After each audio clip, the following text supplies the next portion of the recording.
அதிதிம் சதிதிம் தீப்தாம் வசுதாம் வசுதாரிணீம் நமாமி கமலாம் காந்தாம் க்ஷமாம் க்ஷீரோத சம்பவாம்.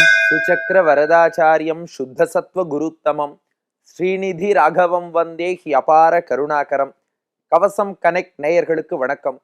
ஸ்ரீ லக்ஷ்மி அஷ்டோத்தரத்தின் 23வது திருநாமம் தீப்தா என்பது. ராமானுஜருக்கு பரமாச்சாரியராக விளங்கியவர் சுவாமி ஆளவந்தார். அந்த ஆளவந்தார் ராமானுஜரை சந்திக்க வேண்டும் என்று தம்முடைய சீடர்களை அனுப்பி ராமானுஜரை திருவரங்கத்துக்கு அழைத்து வர சொன்னார். அப்போ ராமானுஜர் காஞ்சிபுரத்தில் இருக்கார்.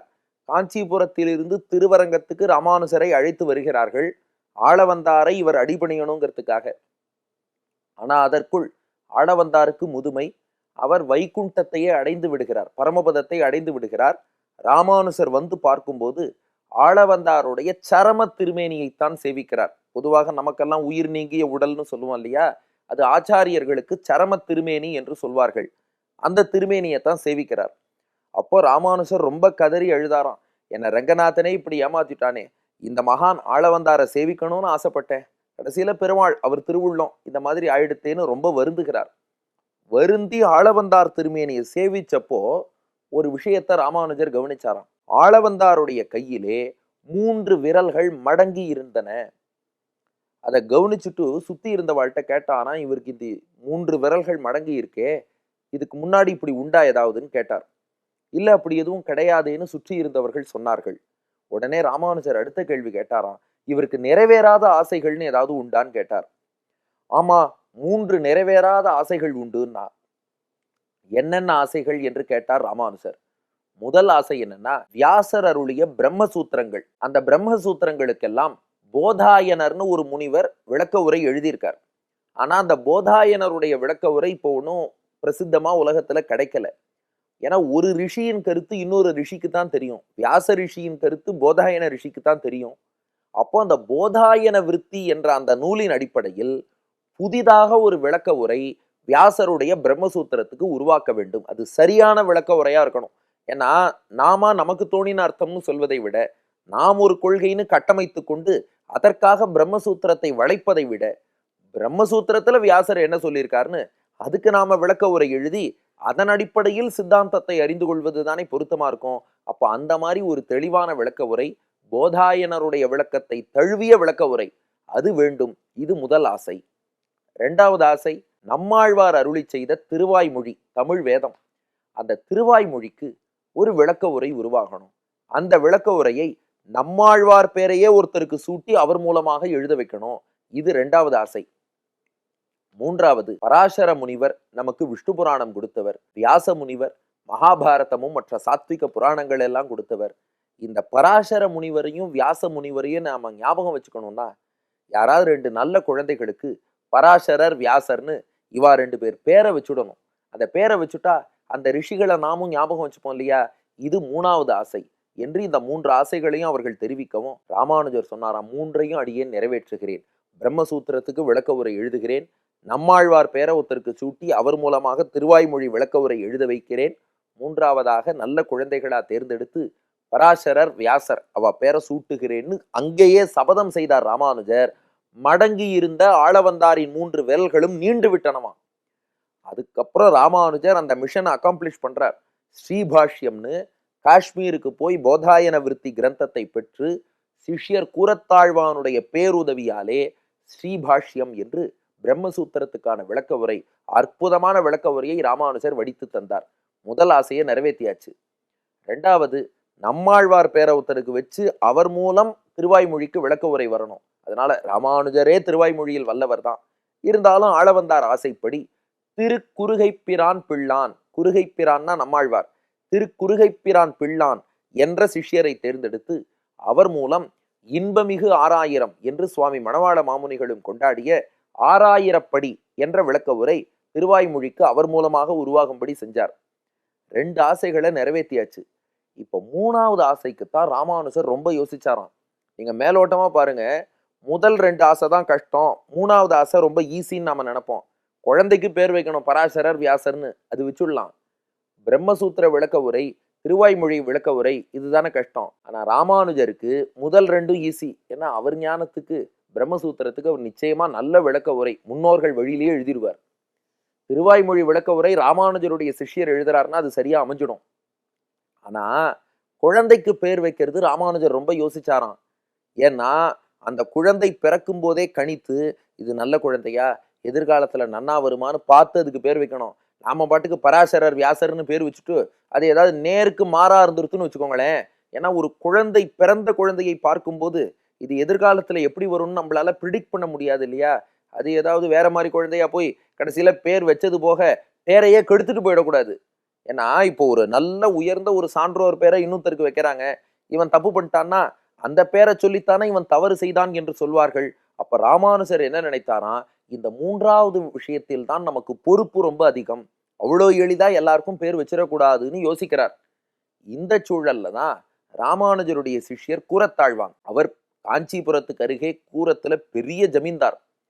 சொத்தெல்லாம் விட்டுட்டு ஸ்ரீரங்கத்துல வந்து ராமானுஜருக்கு தொண்டு செய்தபடி வாழ்கிறார். அவர் தினந்தோறும் பிக்ஷை உஞ்சவிருத்திக்கு போவார். அன்றைய தினம் மழை பொழிந்ததாலே அவர் உஞ்சவிருத்திக்கு போகல. எனக்கு இன்னைக்கு ஆழ்வார் பாசுரங்கள் தான் உணவுன்னு தீர்த்தம் மட்டும் சாப்பிட்டுட்டு ஆழ்வார் பாசுரங்களை சேவிச்சுன்னு இருந்துட்டார். அதை விட சிறந்த உணவு உண்டான்ட்டார். ஆனா குரத்தாழ்வானுடைய தேவிகளான ஆண்டாள் அவர் ஸ்ரீரங்கம் பெரிய பெருமாள்கிட்ட இரவு நேரம் பெருமாள் அரவணை பிரசாதம் கண்டருளும் போது வேண்டினாலாம், பெருமாளே மணி அடிக்கிறது, நீ நல்லா சாப்பிடுற, உன் பக்தர் கூரத்தாழ்வானை இப்படி பட்டினி போட்டியேன்னாலாம். உடனே பெருமாளே உருகி போய் உத்தம நம்பி என்ற தம்முடைய தொண்டர் மூலம் குரத்தாழ்வானுக்கும் ஆண்டாளுக்கும் கோவில் பிரசாதத்தை கொடுத்து அனுப்புறார். அந்த பிரசாதத்தை பெருமாள் பிரசாதத்தை மறுக்க முடியாது. கூரத்தாழ்வானும் உட்கொண்டார், அவருடைய தேவிகளும் உட்கொண்டார். அதுவரை அவளுக்கு குழந்தை இல்லை. எப்படி தசரதனுடைய யாக பாயசத்தை கௌசல்யா கைகேயி சுமித்ரை அவர்கள் உட்கொண்ட போது குழந்தை உண்டாய்த்தோ அதுபோல இந்த பிரசாதத்தின் மகிமையால கூரத்தாழ்வானுக்கும் ஆண்டாளுக்கும் இரட்டை குழந்தைகள் பிறந்தார்கள். இப்போ அந்த குழந்தைகளை வந்து ராமானுஜர் பார்த்தாராம். ராமானுஜர் பார்க்கும்போது அவ முகத்துல ஒரு தேஜஸ் தெரிஞ்சுதான். அந்த தேஜஸ் எங்க இருக்கும் தேஜஸ்னா ஸ்ரீரங்க விமானத்தின் மீது இருக்கும் தேஜஸ். ஸ்ரீரங்க விமானத்தை மொத்தமா தன்னுடைய விளையாட்டு அரங்கமாக கொண்டு ஸ்ரீரங்க விமானத்திலே மகாலட்சுமி தீபமாக ஒளி வீசுறா. இன்னைக்கும் ஸ்ரீரங்கத்துல அந்த பிரணவாகார விமானத்தை சேவிச்சு பாருங்க, அப்படி ஒளி வீசும். ஏன்னா அந்த விமானத்தின் மீது விளக்காக இருப்பவள் மகாலட்சுமி. அதனால அந்த ஸ்ரீரங்க விமானத்தை ராமானுஜர் எவ்வளவு முறை சேவிச்சிருப்பார். அந்த ஒளியை இந்த 2 குழந்தைகள் முகத்துல பார்த்தாராம். அதனால என்ன பண்ணார், ஆளவந்தாருடைய 3வது ஆசையை நிறைவேற்றும் தருணம் வந்துருத்து. எப்ப ஸ்ரீரங்கத்தின் விமானத்தின் மீது இருக்கும் ஒளி இந்த குழந்தைகள் முகத்துல இருக்கோ அப்ப தாயாருடைய கட்டாட்சம் இவாளுக்கு பரிபூர்ணமா இருக்கு. அதனால முதல் குழந்தைக்கு பராசர பட்டர் என்றும் 2வது குழந்தைக்கு வேதவியாச பட்டர் என்றும் ராமானுஜர் பெயர் சூட்டினார். அப்ப ராமானுஜர் வாயால பராசர பட்டர் வேதவியாச பட்டர்னு திருநாமம் பெற்றிருக்கிறார்கள்னா எவ்வளவு பெரிய பாக்கியம். அப்படி ராமானுஜர் மூலம் பெயர் சூட்டப்பட்ட அந்த பராசர பட்டர் அவர்தான் பின்னாடி ஸ்ரீரங்கநாயகி தாயாரை குறித்து ஸ்ரீ குணரத்ன கோஷம்னு துதி இயற்றினார். அந்த துதியில சொல்றார், உல்லாச பல்லவித பாலித சப்தலோகி நிர்வாக கோரகித நேம கட்டாட்ச லீலாம் ஸ்ரீரங்க ஹர்மியதல மங்கள தீபரேகாம் ஸ்ரீ ரங்கராஜ மகிஷீம் ஸ்ரீயம் ஆஸ்ரயாமகான்னர். ஸ்ரீரங்க ஹர்மியதல மங்கள தீபரேகாம், ஸ்ரீரங்கத்தின் ஹர்மியதலம்னா விமானம்னு அர்த்தம். அதாவது ரங்கநாதன் சன்னதிக்கு மேல உள்ள பிரணவாக்கார விமானம் ஸ்ரீரங்க ஹர்மியதல. அந்த பிரணவாக்கார விமானத்திலே மங்கள தீபரேகாம், ஒரு மங்கள தீபமாக பிராட்டி மகாலட்சுமி ஸ்ரீரங்க நாச்சியார் விளங்குகிறாள். ஏன்னா ஸ்ரீரங்கத்தை மொத்தமா தனது விளையாட்டு அரங்கமாக, ஒரு ஸ்டேஜ், ஒரு தியேட்டர்னு சொல்றோம் இல்லையா, ஒரு நாடக அரங்கம், அது போல இந்த உலகம் என்னும் மொத்த இந்த உலகமாகிய அந்த உலகியல் வாழ்வு என்னும் அந்த நாடகத்தை இயக்கக்கூடிய டைரக்டர் ஸ்தானத்துல பெருமாளும் தாயாரும் இருக்கா.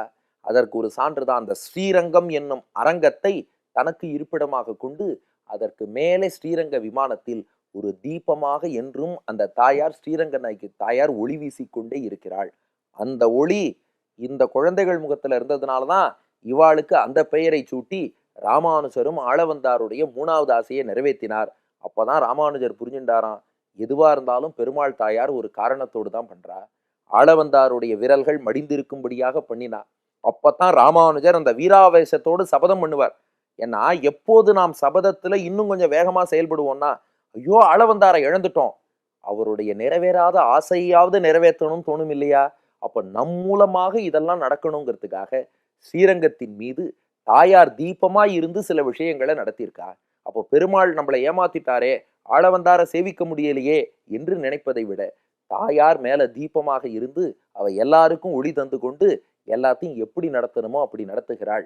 அதான் ஸ்ரீரங்க ஹர்மியதல மங்கள தீபரேகாம் என்று ராமானுசரும் அவளை வணங்கி ஆனந்தப்பட்டாராம். அதனாலதான் தாயார் தீப்தா என்று அழைக்கப்படுகிறாள். தீப்தான்னா விளக்கொளியாக விளங்குபவள்னு அர்த்தம். எங்கே? ஸ்ரீரங்க விமானத்தின் மீது விளக்கொளியாக. பராசர பட்டருடைய ஸ்லோகம், ஸ்ரீரங்க ஹர்மியதல மங்கள தீபரேகாம். ஸ்ரீரங்க விமானத்தின் மீது ஒளி விளக்காக விளங்குகிறாள் ஸ்ரீரங்க நாயகி தாயார். அதான் தீப்தா. 23வது திருநாமம். டாக்டர் ஸ்ரீ உவே கருணாகராச்சாரியார் சுவாமி அருளிய விளக்கம். தீப்தா ஸ்வகாந்தியா ஹரிவல்லபேயம் ஸ்ரீரங்க ஹர்மியே கில மங்களார்த்தம். ஸ்ரீரங்க விமானத்தில் மங்கள தீபமாக ஒளி வீசுபவள் தீப்தா. 23வது திருநாமம்.